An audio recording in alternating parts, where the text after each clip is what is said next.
Muy bien, muy buenos días. La verdad es que estoy encantado de estar aquí en Toledo, ciudad en la que he vivido, que hayan sido solamente 3 meses, y a la que he vuelto después de más de 40 años, ¿no?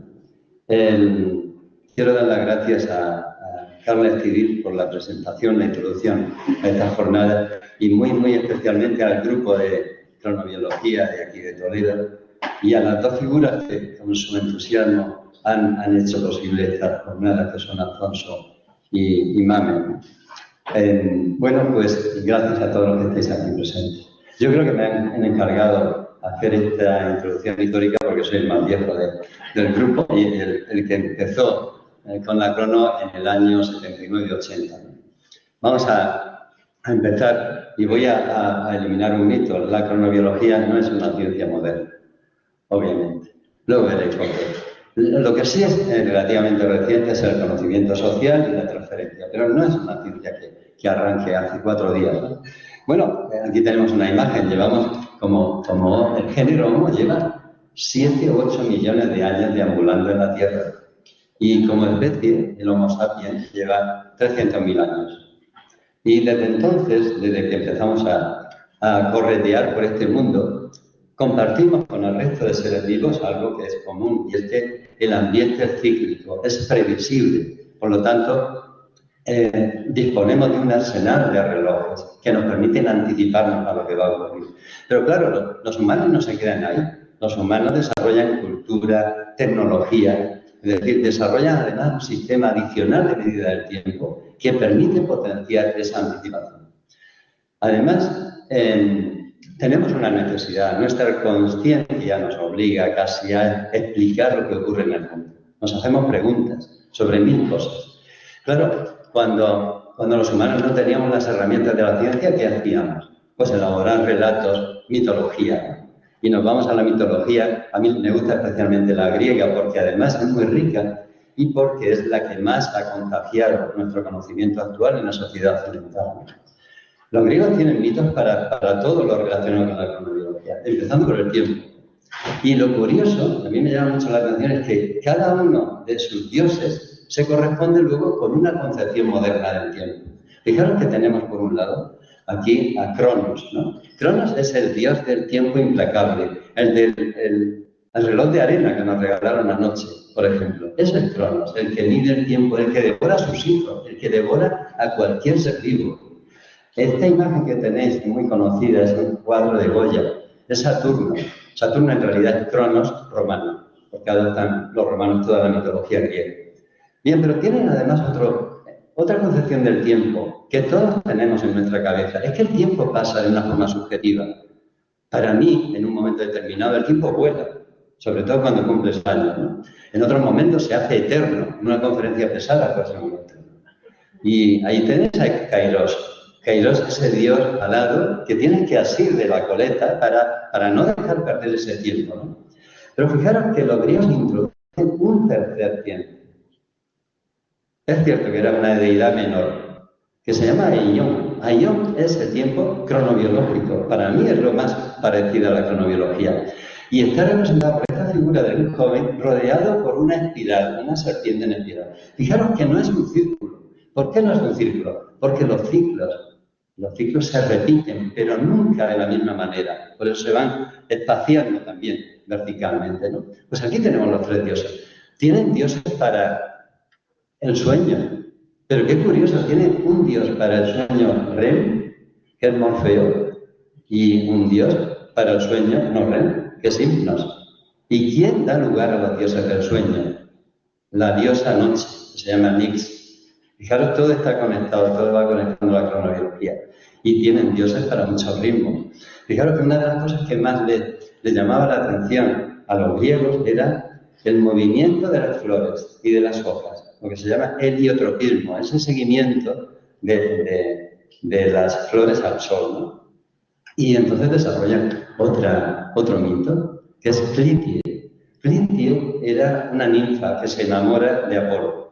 Claro, Apolo pasa todos los días por el cielo y ella lo seguía. Pero Apolo no le hacía ni caso. Clitio se enfada, se sienta en una piedra y se pasa 9 días y 9 noches sentada en una piedra siguiendo el recorrido del sol. Cuando el sol se ponía, volvía su cabeza, esperando que saliera otra vez por el horizonte, ¿no? Y claro, los dioses se apiadan de Clitio y deciden transformarla en un filósofo, que es la figura que tenemos aquí. Bueno, pues de todo esto voy a hablar. Voy a hablar de ritmos, de relojes, de tiempos, de sincronización y de desincronización.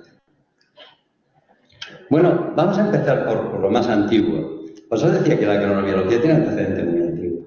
Y me voy a remontar al Eclesiastés. Fijaros la frase, me remonto a esta época porque este texto es de los más antiguos que tenemos y es muy bonito. Viene a decir que hay una estación y un tiempo para cada cosa bajo el cielo. Un tiempo de nacer y un tiempo para morir. Un tiempo para plantar y un tiempo para arrancar lo plantado. Dios hizo todo hermoso en su tiempo. Es muy bonita esta frase y además refleja la concepción que se tenía antes. Nosotros no estábamos separados de los ciclos naturales como estamos ahora, ¿no? Pero bueno, ya centrándonos en la aplicación o las publicaciones o la aparición de una cierta inquietud de conectar los ritmos con la salud humana, aquí tenemos que remontarnos a Galeno de Pérgamo, también en el siglo II a.C. Galeno, fijaros que tiene un tratado sobre el pulso, cómo podía diagnosticar enfermedades a través del pulso. Y en uno de sus fragmentos se lee literalmente que el pulso varía según el momento del día. Es una observación muy interesante. Y además, sin tener termómetros, se da cuenta que la fiebre también aumenta por la tarde-noche. Es decir, empieza a describir un ritmo que todos conocemos, el de la temperatura central. Bien, pero hasta el siglo XVIII, todo habían sido observaciones, simplemente descripciones de cosas que ocurrían y todo el mundo pensaba que los ritmos eran un reflejo del movimiento del Sol, de la rotación de la Tierra, del ciclo solar, del día y de la noche. Pero hubo un astrónomo francés que dio un paso más allá. Por eso empieza a aparecer la experimentación, muy sutilmente. De hecho, publica algo que nadie leyó y que se volvió a redescubrir a finales del siglo XX. Ortús de Mairán encuentra lo siguiente. Él tenía en el alféizar de su ventana una mimosa púdica, esa planta que cuando la tocas cierra las hojas, ¿no? Pero si no la tocas también tiene un movimiento foliar. Pliega durante la noche y se abre durante el día. ¿Qué hace un buen experimentador? Pues se le ocurrió hacerse una pregunta.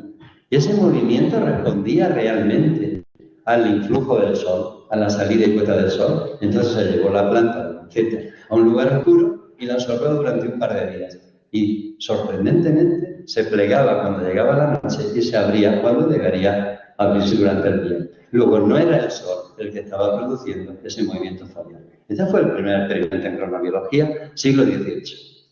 Pero la cronobiología moderna, lo que conocemos hoy por cronobiología, arranca en los años 60. En los años 60 y ha seguido además una serie de pasos evolutivos que también tienen mucha lógica y que de alguna manera yo cuando empecé en el año 80 también he seguido en mi propia investigación individual. Es decir, primero, ¿qué nos interesaba? Pues describir ritmos. Cuando yo descubro un ritmo en la secreción pancreática exocrina y lo publicamos en 1982, era para mí absolutamente desconocido. Nunca había leído en un libro de fisiología que una función mantenida en los animales de experimentación en condiciones constantes fuese rítmica. Entonces, cuando tú ves eso, empiezas a querer buscar ritmos en otras cosas. Empezamos con enzimas hepáticas y en todas partes encontrábamos ritmos. Y esa fue la gran sorpresa. El ritmo está en todo. Pero después dijimos, bueno, el ritmo, alguien provoca el ritmo. Y empezamos a estudiar relojes. Ese sería el siguiente paso.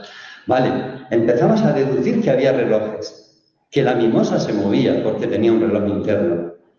Pero cuando ya conoces que conceptualmente hay relojes, ¿cuál es el siguiente paso? Si tú le das un reloj a un niño, ¿qué hace? Lo abre. Y entonces estudia el mecanismo. Estudia el mecanismo primero más grosero, después molecular. Muy bien. Después empezamos a ver, oye, ¿y cómo se pone la hora?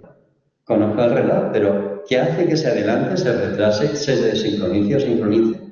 Y empezamos a estudiar más la sincronización Y últimamente estamos en una etapa en la cual tratamos de estudiar qué pasa cuando se alternan los ritmos. Voy a hablar de ello al final, ¿no? La cronobiología. En paralelo, desde muy pronto empiezan a surgir las aplicaciones médicas de la cronobiología. Esto incluso en los años 60 ya se desarrolló. Pero si hay una época dorada que yo tenga que marcar para la cronobiología, son los años 60, principio de los 70. Hay un segundo punto. Premio Nobel 2017 a 3 investigadores que estudiaban el mecanismo molecular del reloj biológico. Eso lo que hace es que dota de credibilidad a una ciencia que durante mucho tiempo, tengo que reconocer, que ha estado un poco marginada. Bueno, ¿quién sería para mí el precursor, el padre de la cronobiología? Sin duda, Frank Halver. Frank Halver de la Universidad de Minnesota. ¿Por qué? Porque él desarrolla el concepto de cronobiología, de ritmo circadiano, describe por vez primera que la dosis letal 50, si no tienes en cuenta la hora, no sirve. Encontró que había dosis letales 50 que mataban al 100% de los animales y en otros momentos al 0%, luego no era la dosis letal 50. Desarrolla técnicas para análisis de ritmos biológicos que no teníamos. Y luego empieza a estudiar ritmos, por ejemplo, en linfocitos, en componentes sanguíneos, ritmos en presión arterial. Con él se formó Ramón Hermida, que tenemos aquí, luego se conectará con nosotros, ¿no? El grupo de Vigo es un grupo que ha trabajado estrechamente con el grupo de Minnesota. Bien, en Europa, en París, trabajaba en paralelo otro investigador que fue mi mentor de alguna manera, con el que yo me convencí de que merecía la pena dedicarme en vida a la cronobiología, ¿no? Porque había alguien fuera y alguien que me iba a ayudar, y es Alan Reinberg. Reinberg es el precursor o el padre de la cronofarmacología. Hizo muchos tratados de cronofarmacología, empezó con docencia de cronobiología a nivel europeo y a nivel mundial, y es una persona tremendamente activa. Os contaré un par de anécdotas. Una es que fue un miembro activo de la resistencia francesa. Él era de origen judío y que murió, como veis, por una edad muy avanzada, cuando revisaba el último artículo científico y se lo encontraron con la cabeza sobre su ordenador, ¿no? O sea, no dejó de trabajar hasta el último día. Por cierto, si os fijáis, menos alguna excepción que siempre existe, los cronobiólogos han vivido mucho tiempo. Y eso espero que ocurra. Ya de hecho, Ortuz de Mairán vivió más de 90 años, ¿no? Y Halver igual. Bueno, pues el siguiente paso se produce cuando, conocemos bastante ya de los ritmos están en todas partes, pero ¿qué hay detrás de los ritmos? A este investigador que tenemos aquí ya le interesa más, no el ritmo en sí, él lo utiliza evidentemente el ritmo de sueño, de temperatura, de extracción de potasio, pero le interesa el reloj, quiere entender cómo funciona un reloj. ¿Y sabéis lo que se le ocurrió? Encerrar a personas voluntariamente, lógicamente, en búnker de la Segunda Guerra Mundial. Y estudiar qué pasa cuando quitas todos los componentes externos, el tiempo ambiental, el social, y dejas que la persona viva solo con su reloj interno. Y estos experimentos fueron muy interesantes para entender cómo funcionan los relojes biológicos humanos. Y el cuarto fundador es este que tenemos aquí, Colin Pittendrigh. Él es de la Universidad de Princeton y, bueno, me veis con él y con la persona que está detrás, es otro de los que más han trabajado en cronobiología en España. Es Antoni Díaz Noguera, de la Facultad de Farmacia de la Universidad de Barcelona.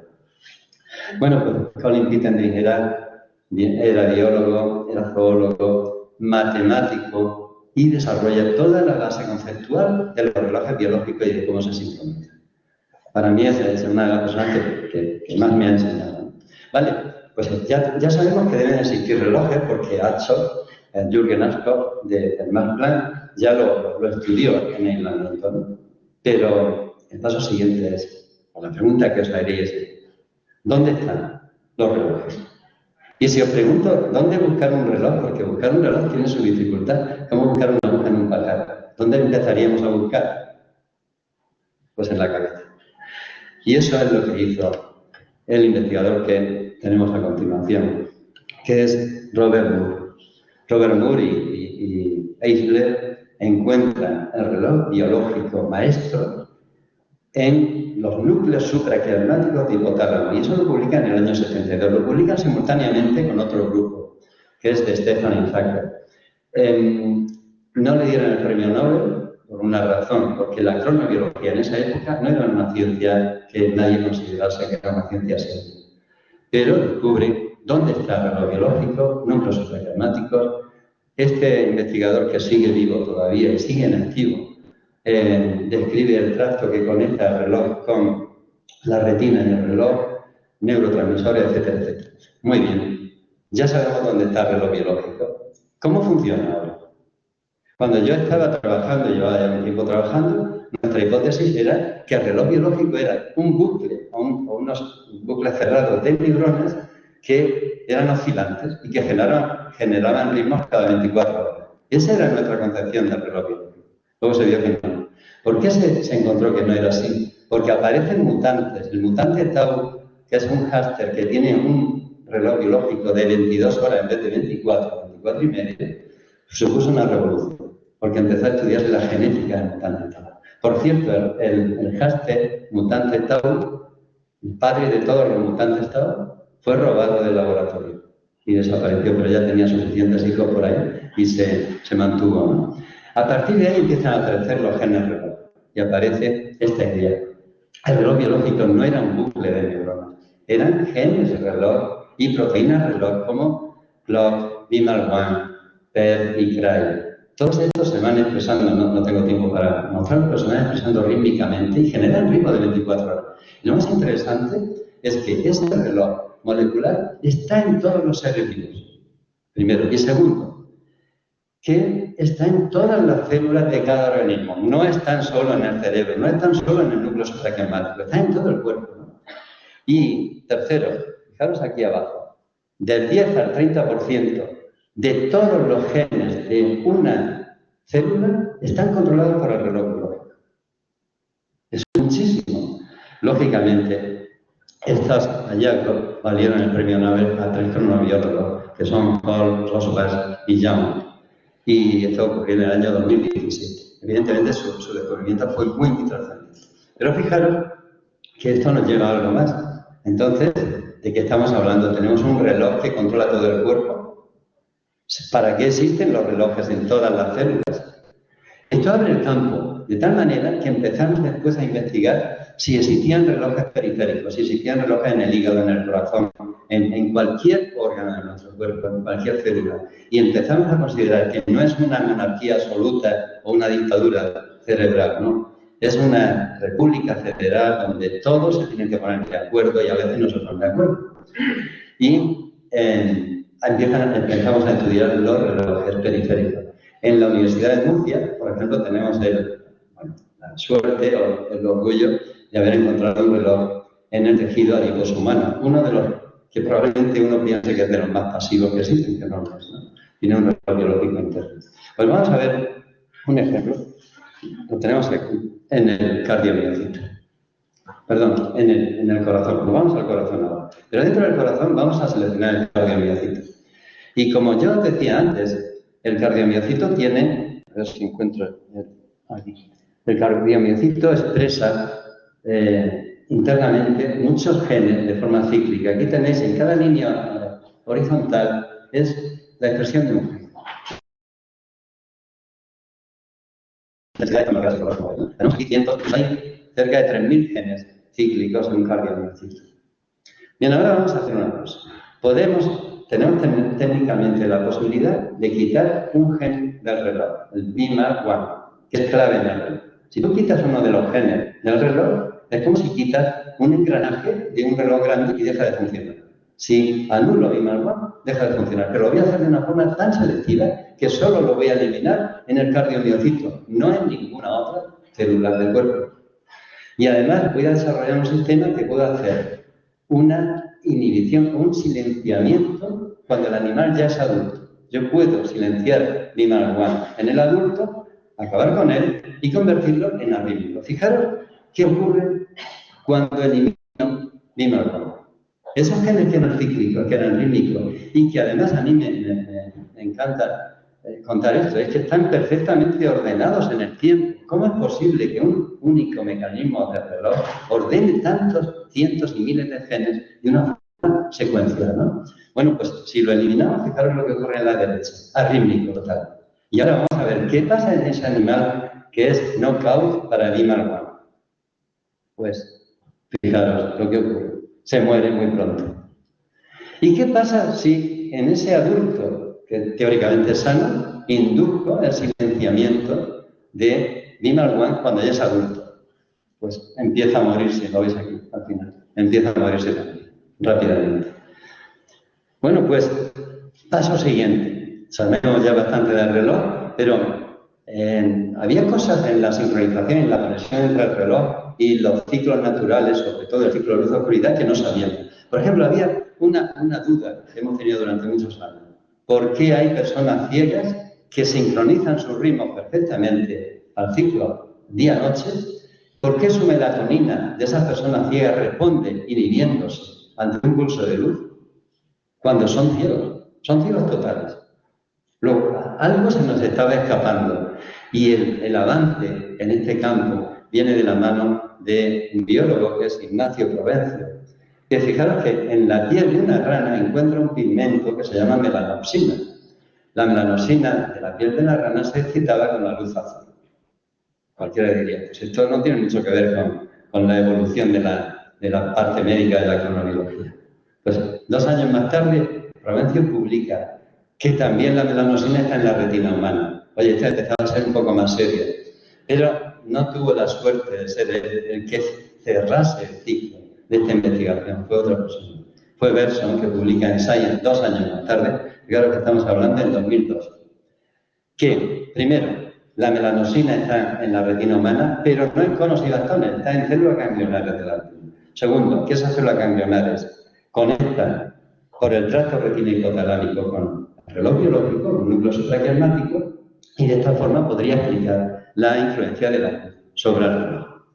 Muy bien, pues esto, con este descubrimiento tan sencillo, aparece por vez primera la fotorrecepción circadiana, que se suma a la visión consciente como un segundo canal de información luminoso que afecta en este caso a los ritmos circadianos. Y a diferencia de lo que ha pasado, por ejemplo, lo hablamos ayer en Marian y yo, a diferencia de lo que ha pasado con la hipertensión o con las aplicaciones, otro tipo de aplicaciones médicas, curiosamente la fotorrecepción circadiana se ha trasladado muy rápidamente a la industria que produce iluminación. La gente que trabaja en iluminación está manejando estos conceptos. Bueno, tenemos la luz que nos acaba de llegar al núcleo supraquiasmático a través de toda esa vía, sobre todo luz azul, ¿no? Ahora, ¿qué hace el núcleo para decirle a tu hígado, a tu páncreas, a tu célula del talón que ha llegado la noche? Pues utiliza múltiples vías, tiene vías directas, pero hay una interesante que me voy a detener, es la melatonina. La melatonina pineal está controlada por el reloj, indirectamente por la luz, pero el reloj es el que genera el ciclo de melatonina. Es una sustancia tan antigua como la vida, tan antigua como los relojes, tiene más de 3.000 millones de años y no ha cambiado nunca la melatonina. Y sabemos que en vertebrados tiene este comportamiento. Aparece de noche, desaparece de día en sangre. Muy bien. Mucha gente podría pensar, es la oscuridad quien la produce, vamos a hacer algo muy simple. Apago la luz en la siesta, mido melatonina y no aumenta. No es la oscuridad. Lo que sí ocurre es lo contrario. Pensar ahora por un momento que llevamos 3.500 millones de años con vida en la Tierra y solamente 5 generaciones con luz eléctrica artificial. Vamos a encender la luz en mitad de la noche. Desaparece la melatonina, cosa que jamás había ocurrido en la historia evolutiva, ni humana ni de ningún animal. Luego, lo que estamos haciendo con la iluminación nocturna tiene muchas consecuencias en la salud. Bueno, pues esta melatonina, hay una persona a la que le debemos mucho el desarrollo del conocimiento sobre la melatonina. Es Russell Reiter. Con Russell Reiter hemos tenido nosotros algunos proyectos. Y es un investigador también incansable, como todos los que estamos viendo ahora en cronobiología. Él sigue activo y sigue dando sus conferencias. Reiter empieza en el año 1960 estudiando la melatonina porque quería hacer un proyecto de viajes a Marte y generar hibernación en humanos. Y se conocía que la hibernación de los osos tenía algo que ver con melatonina. Entonces, a partir de ahí, tiramos del hilo y él empieza a encontrarse que es el más potente antioxidante natural conocido, que tiene efectos inmunomoduladores, oncostáticos, antioxidantes, antienvejecimiento, y abre el campo del uso terapéutico de la melatonina. Bien, ahora vamos a situarnos hace unos 15 años aproximadamente, otro salto en la cronobiología, y empezamos a ver que esto de los ritmos tiene mucha más importancia de la que parecía. Nos damos cuenta que ese tiempo interno, ese reloj interno, tenía que estar sincronizado con 3 tiempos. Fijaros, uno ambiental, la luz y la oscuridad, otro que era el tiempo, los horarios de trabajo, nuestro tiempo social, y otro, los horarios de comida. Esto es muy difícil realmente mantener esa estructura. Claro, cuando se alteran esas conexiones aparece la cronobiología. Y empiezan a aparecer cientos y cientos de publicaciones epidemiológicas que conectan cronodilución con cáncer de mama, con cáncer de próstata, con 1000 historias, con hipertensión, etc. ¿Por qué es tan relevante o por qué la alteración mantenida de los ritmos circadianos durante tiempo produce ese aumento en la incidencia de patologías? Por 2 razones. Porque, ¿para qué sirven los relojes? Sirven para anticipar. Es decir, si tu cuerpo sabe que vas a comer a las 2, a la 1:30 estás agregando jugos digestivos, estás activando la motilidad. Si tu cuerpo sabe que te vas a levantar a las 8 de la mañana, media hora antes o 1 hora antes se produce cortisol, empiezas a elevar la presión arterial, todo se produce anticipatoriamente. Fijaros que perdemos los ritmos, perdemos la capacidad de anticiparnos, primero. Y segundo, esto es más sutil y solo lo entenderéis si recordamos lo del cardiomiocito. Ese orden temporal interno, esa secuencia que tiene que mantenerse, que es como una música, una melodía, se puede romper. Y entonces perdemos 2 características de un organismo saludable. Pero claro, al principio pensábamos que la cronobiología era tan sencilla como que los relojes internos se desacoplaban de los ciclos ambientales. Pero hace poco tiempo empezamos a ver que no es tan simple. Hay una segunda causa de cronodilución, que es la desincronía entre órganos internos, entre las estructuras de tu propio cuerpo. Pero damos un paso más y nos encontramos con que hay una desincronía entre las células de un órgano y entre los distintos, la expresión de distintos genes dentro de la misma célula. Es decir, que vamos poco a poco, estos son como las muñecas rusas, vamos abriendo un campo y se aparecen otros y otros y otros, ¿no? Y estoy convencido, bueno, no sé si lo veré, que el futuro, una parte del futuro de la cronobiología está en esta ingeniería del tiempo, en entender que muchas patologías cuyo origen no sabemos claramente tienen que ver con esta organización temporal que se ve alterada. Y bueno, pues si sabemos que nuestro cuerpo es diferente a distintas horas del día, de la noche o a lo largo del año, no puede resultarnos muy difícil comprender pues algo que vamos a ver después en las sesiones posteriores. Aquí tenemos a Juan Crespo, que nos va a explicar por qué existen estos ritmos de presión arterial, por qué el tratamiento por la noche puede ser más eficiente que el tratamiento por la mañana, ¿no? También podremos entender por qué una prueba como una PCR para COVID-19 es más sensible a mitad del día que durante la noche. O por qué cuando te pones una vacuna, si te la pones por la mañana, produces 3 o 4 veces más anticuerpos al cabo de un mes que si te la has puesto por la tarde. Por ejemplo, eso es la vacuna de la gripe, hepatitis, no COVID, ojo, porque COVID tiene un mecanismo diferente y tarda más en generar esa respuesta, ¿no? Pero ¿por qué esto es tan importante? Y os diré más, desde el punto de vista práctico. Hay que dormir antes de ponerse una vacuna, porque también está influyendo el tiempo de sueño del bebé. Por lo tanto, no ir a poner una vacuna por la tarde sin haber dormido al servirte una guardia. Y algo en lo que estamos trabajando ahora, que es la inmunoterapia del cáncer. Por ejemplo, nivolumab, esta es una publicación de 2022 y ya tenemos cerca de 40 grupos en todo el mundo que la han confirmado. Esto es muy fuerte, porque una inyección cada 3 semanas, que uno pensaría que esto no tiene un efecto cronobiológico claro, pues resulta que el sistema inmunitario guarda memoria del momento en el que se puso la primera inyección. Las primeras dosis son clave. Si las pones antes de las 12 del mediodía o antes del mediodía, producen 4 veces más supervivencia en cáncer de pulmón metastásico que si lo hacemos por la tarde. Por lo tanto, es una cosa bastante seria, ¿no? Y nada, pues con esto es la fotografía que marca la pequeña historia de la cronobiología en España. Fue la primera reunión que llamamos de grupos de cronobiología. Fijaros que el grupo mío, yo estaba en Cáceres en ese momento, era yo solo. Pero bueno, le llamamos grupos porque alguna vez eran 2. El grupo más numeroso, y no está Ramón aquí, Ramón Hermida, era el de Vigo y el de Barcelona, que eran 2. Pero así nos juntamos 15 personas en el año 1988 para darnos ánimo mutuamente y comenzar una serie de reuniones, una serie de desarrollos de esta ciencia que hoy tengo el gusto de revivir como si fuera una de aquellas reuniones, porque esto se parece mucho a lo que hacíamos en aquel momento, cuando nos reunimos. Y bueno, pues desgraciadamente Cronos me dice que tengo que poner punto final a mi charla, pero espero que le pueda dar las gracias a Queiroz, porque por lo menos para mí me ha pasado muy rápidamente y este tiempo no lo he vivido como un tiempo pesado. Y por supuesto, si a Dios nos ayuda, nos volveremos a ver nuevamente. Muchas gracias por vuestro tiempo.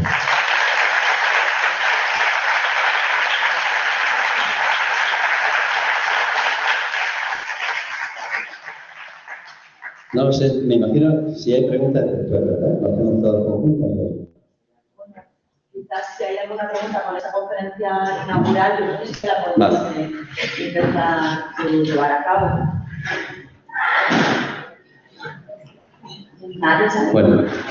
Nos has dejado muy mal, porque es verdad que el impacto que va a tener y que tiene ya, ¿no? El aplicarlo en medicina, yo creo que nos deja sorprendidos y sorprendemos. No sé si alguien se anima. ¿Nada? Bueno, pues pasa. Muy bien.